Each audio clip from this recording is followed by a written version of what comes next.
Good morning, students. Today in this class, we will discuss about some numerical portion on the basis of the capacitance. This is the very famous question of your syllabus. So many times come in your board examinations.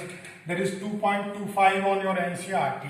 Given a diagram that there are four capacitors, 200 microfarad, 200 microfarad, 100 microfarad and 100 microfarad are connected in such a manner with external source of 300 volt source. तो question में पूछा गया है find out the charge and potential on each capacitor. Find out the charge and potential on each capacitor. That is the numerical based upon the combination of capacitors. Now for some revision point of view, we have discussed already the series combination of capacitors, parallel combination of capacitors, as well as the basic formula Q is equal to CV. That is, series combination of capacitors is equal to 1 upon C equivalent is equal to 1 upon C1 plus 1 upon C2 plus 1 upon C3 and so on. As well as in parallel combination of capacitors, C equivalent is equal to C1 plus C2 plus C3 and so on, and the basic formula charge Q is equal to CV. These are the three basic formulas which are utilized in solving the numericals. As well as you have to know that in series the charge will be same and potential will be different. In the similar manner, in the 10th class we have studied that in the series the current will be same and parallel the potential will be same. Here in series the charge will be same and parallel potential will always be same.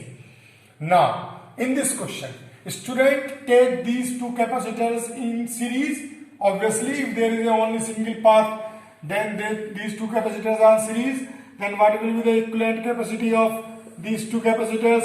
1 upon C1 plus 1 upon C2. That is 1 upon 200 plus 1 upon 200.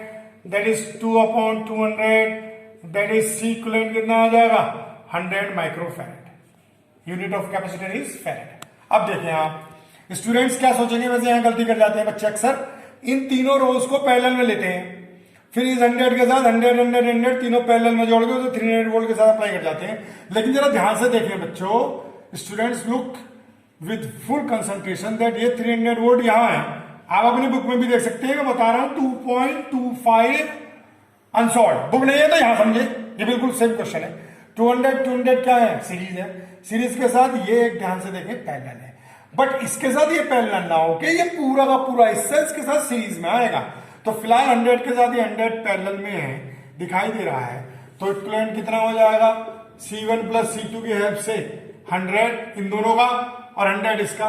100 plus 100 कितना हो गया? 200 microfarad. अब ये पूरा हिस्सा इसके साथ series में है क्योंकि 300 वोल्ट ए और बी 2 पॉइंट्स यहां दिखाए गए हैं. तो ये 200 और ये 100 कैसे हैं? सीरीज में है. तो फिर क्या आ जाएगा? C equivalent 1 upon 200 plus 1 upon 100. LCM आ जाएगा 200. 1 प्लस 2 C इक्विवेलेंट आ जाएगा 200 बाई 3 माइक्रोफेरेड. यानी कि total capacity of this combination कितनी आ गई? 200 बाई 3 माइक्रोफेरेड. तो टोटल चार्ज क्या होगा? Apply Q is equal to CV. C कितनी है? 200 बाई 3 माइक्रोफेरेड. माइक्रो मतलब 10 to the power minus 6. V कितना है? 300 वोल्ट. तो ध्यान से देखें स्टूडेंट्स, कितना आ जाएगा? आई थिंक कितना आ जाएगा आपका? 2 बाई 3 से 3 cancel. 2 into 10 to the power minus 4 2 coulomb. अगर माइक्रो है, पिको होता तो 10 टू द माइनस 8 होता. और 2 into 10 to the power minus 2 coulomb pico. अगर यह पिको होता तो पिको, क्योंकि कैपेसिटर बहुत माइक्रो में मिलेगा, पिको में मिलेगा, मतलब छोटा होगा. 1 फेरेड कैपेसिटी बहुत ज्यादा कैपेसिटी है. अर्थ की कैपेसिटी भी 10 टू द पावर माइनस 4 फेरेड के ऑर्डर की है. मैं पहले बता चुका हूं. कैपेसिटर हमेशा माइक्रो या पिको में मिलेंगे. तो 1 पिको फेरेड लिखा होता तो आप लगा दे 10 to the power minus 12 farad. तो Q इक्वल टू CV से टोटल चार्ज क्या आ गया? 2 into 10 to the power minus 12. अब डिस्ट्रीब्यूटेड कैसे होगा? ये हिस्सा और ये हिस्सा सीरीज में सेम होता है, तो इसमें तो सीधे सीधे 2 into 10 to the power minus 2 हो ही गया कूलाम. अब इस पूरे हिस्से में क्या है?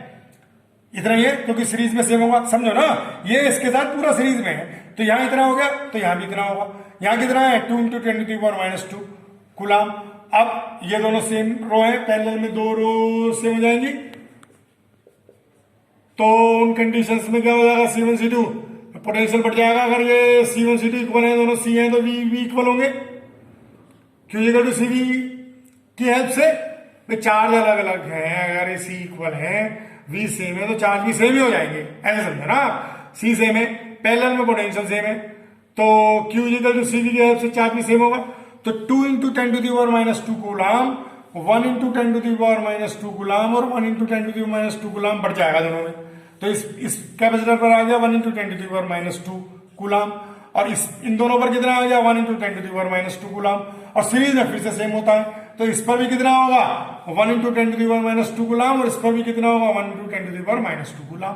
और हर कैपेसिटर की कैपेसिटी और चार्ज आपको पता चल गया, तो Q इक्वल टू CV लगाकर आप इजीली V निकाल लेंगे, Q बाई C की हेल्प से आप पोटेंशियल निकाल देंगे, और सब पोटेंशियल का सेम जो सम होगा वो 300 वोल्ट ही होगा।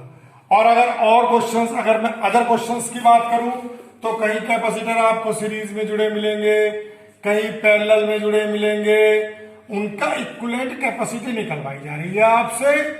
शीट्स में आपको डाउनलोड कर देता हूं, उसमें आप चेक करिए, न्यूमेरिकल्स को सॉल्व करने की कोशिश कीजिए, कैसे वहां पर कैपेसिटर्स के बीच में इक्विवेलेंट कैपेसिटीज और चार्ज फाइंड किया जा रहा है। बेसिक रूल वही अप्लाई करना है। अगर कैपेसिटर सीरीज में है तो सीरीज कॉम्बिनेशन अप्लाई कीजिए, पैरेलल में है तो पैरेलल कॉम्बिनेशन अप्लाई कीजिए, Q equal to CV apply कीजिए, सीरीज में चार्ज सेम, पैरेलल में पोटेंशियल सेम।